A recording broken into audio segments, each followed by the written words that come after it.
La liberté, c'est un droit humain.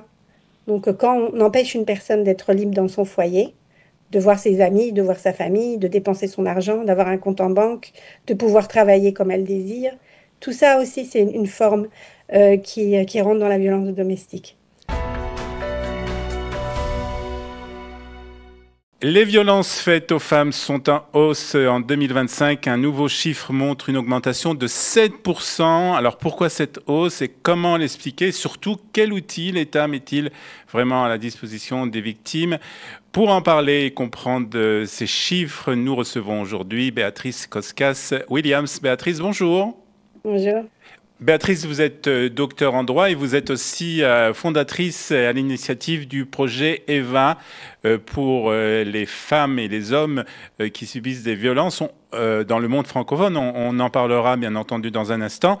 Ma première question est, Béatrice, comment expliquer cette hausse de 7% en 2025? Je pense que c'est dû à la conjoncture ces 2 dernières années, après le 7 octobre. On était tous un peu dans une forme de brouillard avec tout ce qu'on a vécu entre les personnes qui étaient méfounimes, qui ont été déplacées, les autres qui souffraient, qui vivaient entre les missiles, les otages, les médias qui étaient moins disponibles pour entendre de ces faits. Et donc, je pense que ça a été un peu mis de côté, même si ça, à mon avis, les chiffres n'ont pas augmenté en quelques mois. Je pense que c'est courant. Au contraire, à mon avis, avec le traumatisme, etc., je pense que ça va avoir, ou ça a eu déjà, une influence sur les violences domestiques. Et donc voilà, je pense que maintenant, à cause peut-être de l'accalmie, le fait que les otages sont revenus, que on n'est plus dans une guerre ou pas dans une guerre aussi forte, que ça a remis ce sujet, Ouais, ce sujet c'est-à-dire un peu à l'ordre du jour, et ça a peut-être poussé, puisque c'est plus présent dans les informations, etc. Je pense que ça a peut-être poussé les femmes, mais aussi les hommes qui souffrent de violences, de se tourner vers les institutions. est-ce que il y a eu aussi peut-être aussi une facilité, des facilités les femmes et les hommes aussi, puisqu'il faut pas oublier Ouais. qu'il y a aussi des violences qui sont faites sur les hommes, ont plus de facilité aujourd'hui peut-être à aller à la police, à se plaindre, à faire des dépositions qu'auparavant, puisque peut-être qu'il y a des conditions un peu meilleures, on va dire.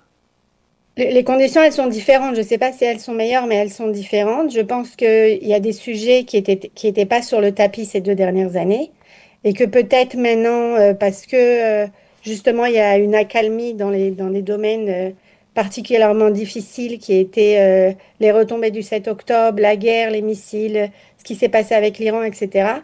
Et je pense que grâce à cette accalmie, Hmm. des femmes se sentent plus à l'aise de téléphoner et parler de problèmes qu'elles, malheureusement, même si c'est essentiel, elles considéraient pas être une priorité de l'État. Et même, je pense que c'était aussi du côté des institutions aussi, c'était un peu la même chose. Si vous Hmm. regardez les informations, si vous avez regardé, si vous faites partie, bien Yeah. sûr, de ce monde des informations, et je sais que ce sujet n'était pas une priorité aussi pour les informations, pour les médias, et que peut-être aujourd'hui, il y a plus de place à accorder à ce sujet. Je me rends compte aussi par rapport au coup de fil qu'on reçoit, ou qui a vraiment diminué ces 2 ans, et qui soudainement, depuis 1 ou 2 mois, on a reçu beaucoup plus d'appels. Donc je pense qu'aussi qu'il y a une petite, il y a un changement d'esprit qui permet de mieux regarder à l'intérieur de son foyer et de réaliser qu'il y a, il y Voilà, a, d'être il y a un plus problème. conscient Ouais, de ce qui se passe et ouais, justement de pouvoir justement essayer d'affronter ces problèmes. Est-ce que les oui, oui. problèmes, eux, ont changé? C'est toujours le même sorte de violences qui sont que vous remarquez chez ces victimes? Il n'y a pas une sorte de violence. Toutes les violences sont différentes. Et, c'est les victimes qui, je veux dire, Il n'y a pas une sorte de violence. Il y a beaucoup Ouais. de sortes de violence. La violence, c'est pas que. On pense quand on pense violence physique. Mhm. Mais c'est pas ça. C'est aussi le contrôle. C'est contrôler la vie d'une personne. On appelle ça en droit et en psychologie sociale le contrôle coercitif. D'ailleurs, que j'essaye avec ma collègue Andrea Gruev-Ventila de faire entrer, de faire connaître en Israël. On ne parle pas de coups ou seulement de coups, mais on parle aussi d'une personne du foyer qui a interdit à l'autre de sortir, d'utiliser son téléphone, où il lui bloque le compte en banque, où il lui laisse pas voir ses copines ou sa famille.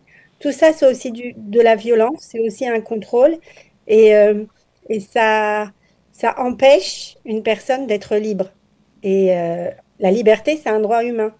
Donc, quand on empêche une personne d'être libre dans son foyer, de voir ses amis, de voir sa famille, de dépenser son argent, d'avoir un compte en banque, de pouvoir travailler comme elle désire, tout ça aussi, c'est une forme qui rentre dans la violence domestique. Et c'est des choses que vous voyez qui sont de plus en plus nombreuses. Et est-ce que, surtout, est-ce que les femmes ou les hommes se rendent compte rapidement, justement, qu'ils sont privés de ces libertés? C'est tout le problème. C'est que quand on peut aller à la police parce qu'on a un bleu sur la figure, alors c'est simple, il y a des preuves.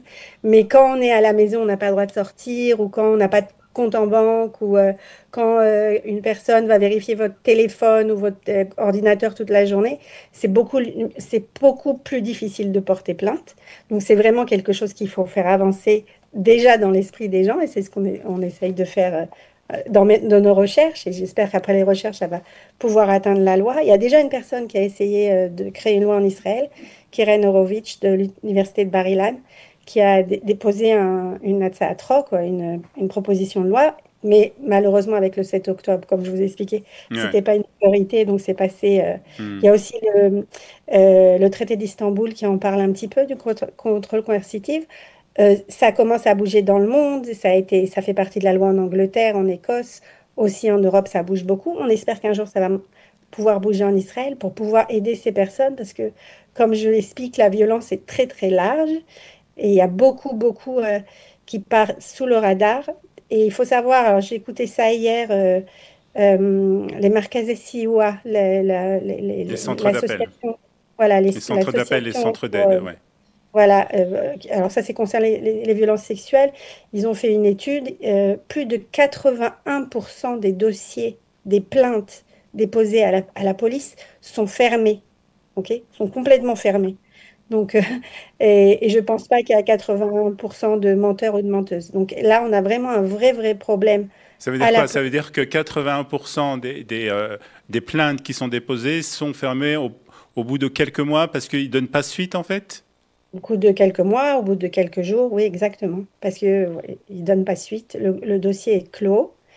Et malheureusement, j'ai eu des victimes qui se sont tournées vers moi, donc des histoires très graves qui concernaient aussi de la violence sur des enfants, où ils ont fermé des dossiers, notamment parce que l'enfant ne savait pas s'exprimer, etc. Donc, et malheureusement, aujourd'hui encore, euh, la- la- la- les institutions, les bureaux, le parquet, le bureau du procureur et les polices n'ont pas assez, je pense, il n'y a pas assez de réflexion à ce sujet pour faire changer les choses parce qu'il n'y a pas 81% de menteurs ou de menteuses, c'est pas Bien sûr. possible.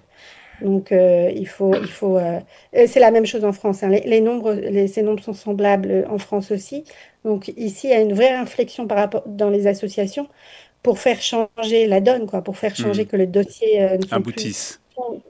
aboutissent. Alors, 80, au moins pas 80%, quoi, qu'il y ait une réflexion Ouais. et qu'il y a une réflexion tout autour de ça à la Knesset. Ils en ont parlé hier d'ailleurs à la Knesset. Il y a eu une Commission. VADA, Hmm. une commission proprement sur ce sujet, avec des victimes qui ont parlé. Là, on parlait des victimes d'agressions sexuelles. Mais voilà, on Vous, est dans les mêmes nombres aussi dans la violence domestique. vous nous confirmez, Béatrice, que ces violences, qu'elles soient donc dans le couple ou qu'elles soient sexuelles, touchent toutes les parts, tous les secteurs de la population israélienne. Les secteurs, personne, personne n'est n'est protégé malheureusement. Et les Et puis, il faut francophones savoir aussi. que Et les francophones. les francophones aussi, il faut savoir aussi que on a rajouté un autre élément depuis le 7 octobre, c'est le traumatisme. Des personnes qui sont venues de la guerre euh, donc il y a aussi beaucoup de choses à prendre en charge de ce côté. En prévention d'abord, pour prévenir les risques et les crises dans les familles qui peuvent mener à la violence aussi. Et aussi par rapport aux enfants, aux enfants qui sont souvent témoins de violence et qui sont pas directement, alors ils sont pas tapés ou ils sont Hmm. pas, mais ils voient à la maison la violence. Et ça, ça commence à être pris en charge par la loi grâce au projet Michal Sela et à Shira, j'ai oublié son nom, Ok. excusez-moi. Mais celle qui, vous savez, vous rappelez de ce cas à Mitzpe Ramon, d'une femme qui a été pratiquement assassinée par son mari. Hmm. Et l'enfant était présent, donc elle a fait bouger un peu les lois pour que son fils soit aussi considéré comme victime. Donc là aussi, il y a du changement positif par rapport aux enfants témoins de violence. Ils sont considérés aussi victimes. Mais voilà, mais il faut... Le nombre de jours de Milouim élevé a aussi une influence sur les violences, sur les couples. Le traumatisme, Hmm. la violence, ouais, le traumatisme, la guerre, etc., joue aussi, Voilà. ou jouera dans l'avenir.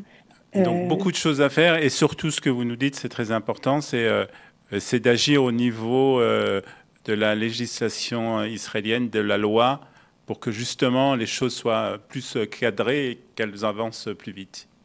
oui, et pour les personnes qui sont confrontées, ne restez pas seuls. Ne restez pas seuls. Demandez de l'aide. Dites, bon, même au début, bonjour aux voisins, ne soyez pas seuls, parce que des fois, quand on est dans la violence, il y a beaucoup. Le contrôle, c'est aussi enfermer la personne. Alors, euh, il faut faire pas à pas, se faire aider pas à pas. C'est un chemin qui est difficile, mais ne restez pas seul. Et puis, si quelqu'un qui a besoin d'un contact et qui a même un conseil, il peut se tourner vers Eva, qui sera bientôt en service, mais pour l'instant, on est toujours en construction. Donc, vous pouvez passer mes coordonnées, mon WhatsApp, si D'accord. quelqu'un a besoin de direction. Voilà. Très bien, Béatrice, merci donc fondatrice du projet EVA pour les violences conjugales et familiales des personnes francophones. Donc on mettra tous les coordonnées bien sûr dans le pitch qui accompagnera cette émission. Merci en tout cas et Merci à bravo pour le travail que vous faites pour ces vous. femmes et Merci pour à ces hommes aussi. Merci beaucoup vous. d'avoir été Au avec nous. revoir. À Bonne bientôt. journée. Au revoir.